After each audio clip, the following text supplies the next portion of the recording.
My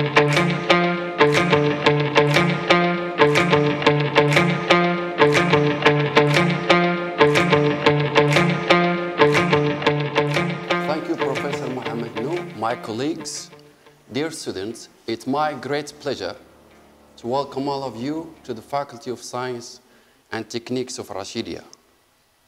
Your arrival at university marks a new chapter in the story of your life. This new chapter is different from the old chapter in your life because the old chapters, they were written by your friends, your parents, your colleagues, your members of your family. But this new chapter is different because you are the only author of this new chapter, which is called FSTE. You have the chance to choose your direction. You have the chance to be whatever you want, because if you want, you can. Think big to get big. In this new chapter, you will learn new things, acquire new knowledge, and develop new skills, and make new friends with whom you will share memories of your university days. In this new chapter of your life, of course, you have come from different places. You come from different backgrounds. You come from different cities and towns and places. You have said goodbye to your parents. You have left your families to move to the Faculty of Science and Techniques of Rashidia, only for one reason, which is education. Dear students, education is the passport to the future. Without education, no one can have a good future. You have left your families, your members, your friends, to get knowledge, because knowledge is power. At the age where we are living right now, at this age of information, this age of the democratization of information, what we call in French, I think, l'âge de la démocratisation de l'information, or in Arabic, if you want, we can call it عصر ديمقراطية المعلومة. At this age, it is no longer a question of to be or not to be, but it is a question of knowledge. It is a question of education. If you are educated, you are. If you have knowledge, you are. But if you don't, you are not. As simple as that.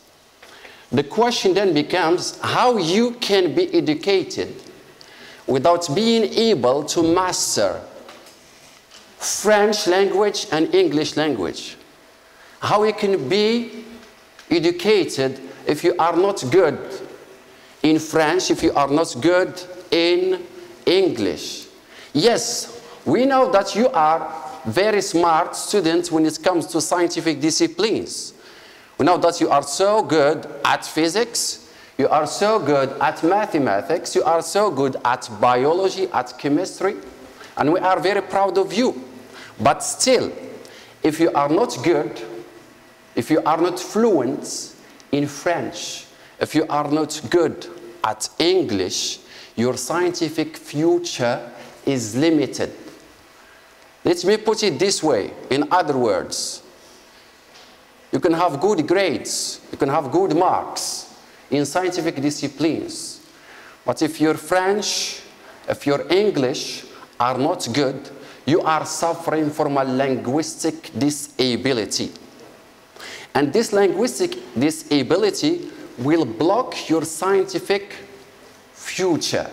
So I highly recommend that you have to focus on both French and English, because those two languages are a golden key that can open many doors in every scientific discipline.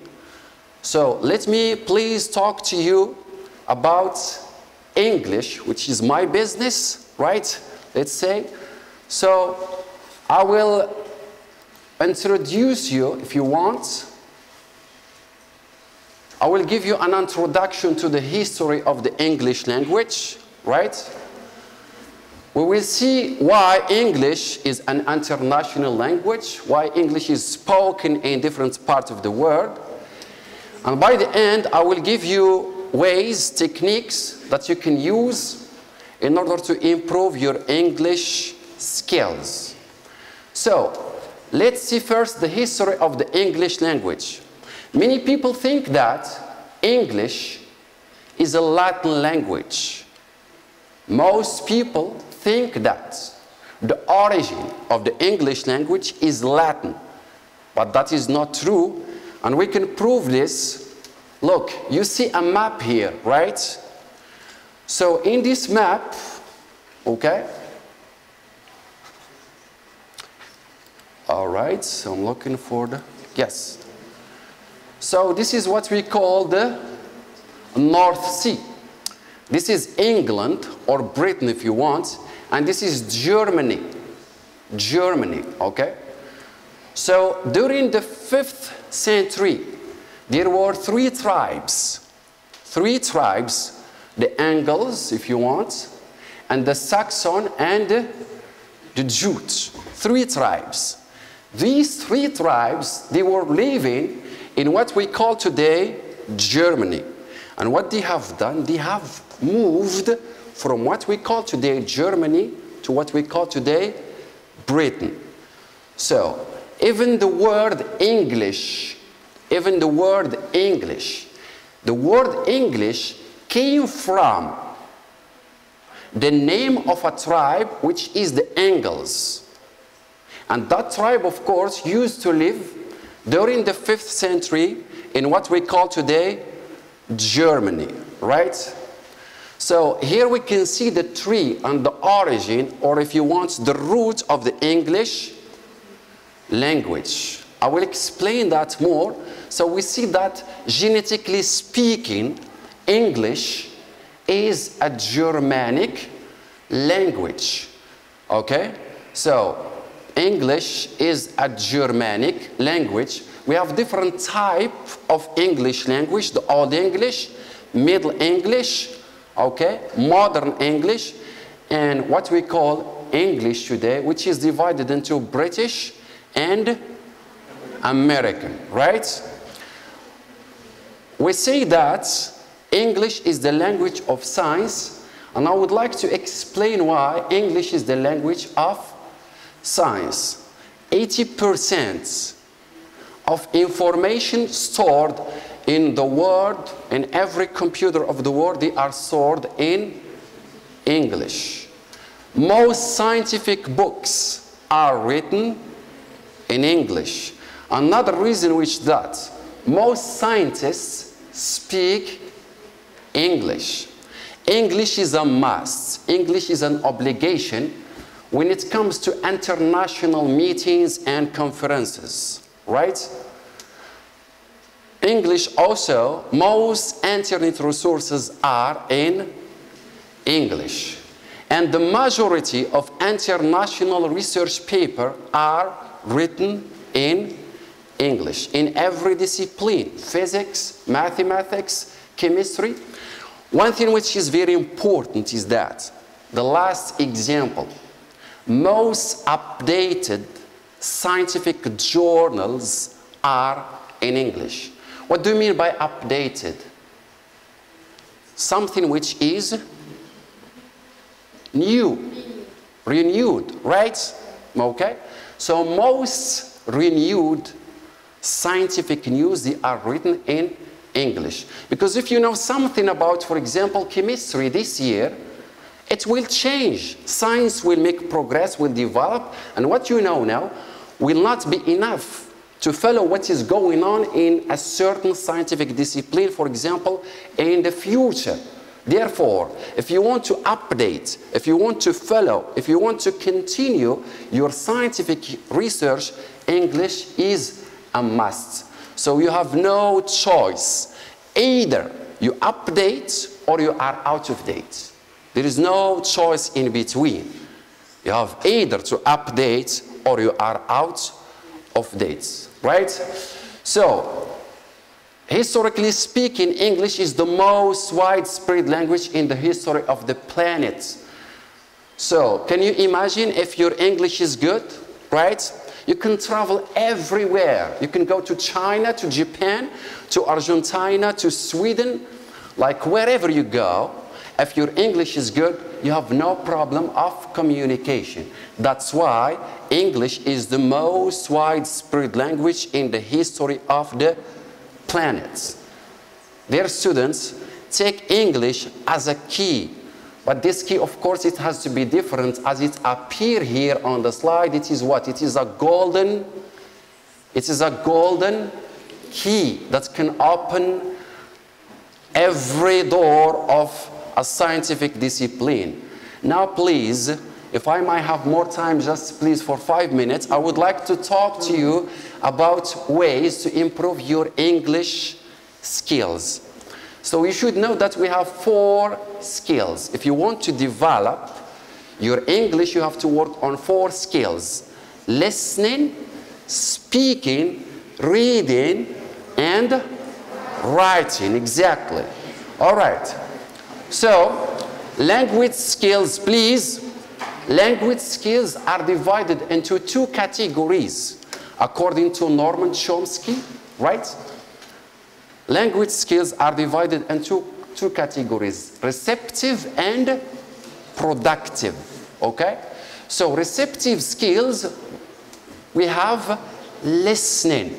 Right now, you are receiving informations. So you are listening. And I am doing what? I am speaking. So I am producing. So if you want to be a good speaker first, you have to be a good listener. You have to work on what we call the input, because the input will give you a good output, right? Reading. Most students say, I have a problem in writing. Will we have writing in the exam, teacher? Most students are afraid of having writing in the exam, right? So that problem of writing, right, can be solved by reading. Let me tell you something. The more you read, the more you are. We have said before that education is the passport to the future. So the more you read, the more you are, the more space you have, right? So reading is the input that will give you the output, which is writing. In another slide, we can see that the input and the output. The input is what? The input simply is the cause. And output is what? Is the result. So you have to work first on listening and reading so that you can be a good speaker and a good writer. Right. Now you might ask this question, how can I improve my listening skills? What should I do? Most students say, teacher, please, is it good if I listen to English songs? Is it good like if I watch American movies? Right? Well, I say, look, one of the techniques, there are a lot, okay? One of the ways to improve your listening is that whenever you have the chance to, okay? And I don't think that you might have this chance here in Rashidia, but anyway, if you might have the chance to speak to English speaker, do not hesitate. If you might have the chance to talk to native speakers, American or British, speak to them. If you might have the chance. If not, I say please, you can watch English movies. That is a good way so that you can improve your listening, okay? And my advice is that try to watch a movie and keep repeating that movie for like a week, because that process of repetition will help you to improve your listening skills. Also, listen to music, right? Go to YouTube, for example, find your favorite singer and choose a song and repeat that song. Let's move now to speaking. Okay, so how you can improve your speaking skills. Do you have any idea? Yes? You can do what you can do? Yes, activities. For example, like you make a presentation in English. And please, because we are at the Faculty of Science and Techniques, I highly recommend that you should do presentations in scientific topics. You are BCG, right? That is your major. So why not you have, for example, a presentation with your professor on, for example, chemistry or biology, a topic which is related to your major. All right? Reading. How you can improve your reading. So, read scientific articles. For example, you can go to ResearchGate, which is a good website that you might need, for example, in the future. You go, for example, to the website, or let's say the platform, our platform of the Unit of Language and Communication, right? And also, please, you visit this website, very important one, languageguide.org, the best website you can find, you can develop your not only English but also French. Writing, if you want to be a good writer, please be a good reader. Okay? The last slide. What do you see, guys? What do you see? Is this a cat or a lion? Is this a cat or a lion? The last one. A cat. Both of them. Are you sure? Well, the cat, it is a cat, but the cat is so strong to the point that it does not see itself as a cat, but it sees itself as a lion. Self-confidence, my friends, is the key to develop your English, to develop your French. I wish you all the best, and thank you very much.